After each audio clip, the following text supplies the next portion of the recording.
Stick with me until the end of this intro, because in a few seconds I'll show you the original video of what we can only call a kitchen crime. It all started with a dream, and a recipe labeled as foolproof. One of those promises that makes your mouth water and you think, this time it'll be perfect.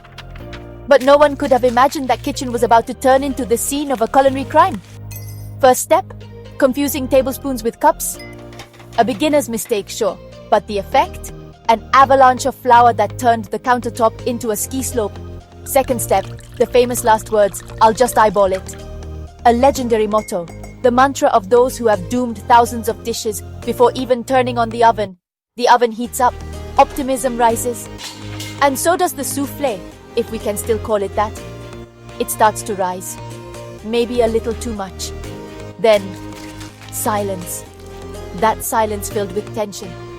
The one that always precedes the piercing shriek of the smoke detector. The kitchen fills with a thick, sticky fog. The dish, unrecognizable. The tears, very real. But the real question is, will they throw it away? No. Instead, they plate it. With pride, as if it just came out of a Michelin star kitchen. Friends taste it. They pretend there's nothing wrong. One mutters, it's crispy. And right there in that moment, a legend is born. Because in every great chef, there's a disaster waiting to happen. A bit like Laurel and Hardy cooking pasta. And in the end, that's what makes cooking so wonderfully unpredictable.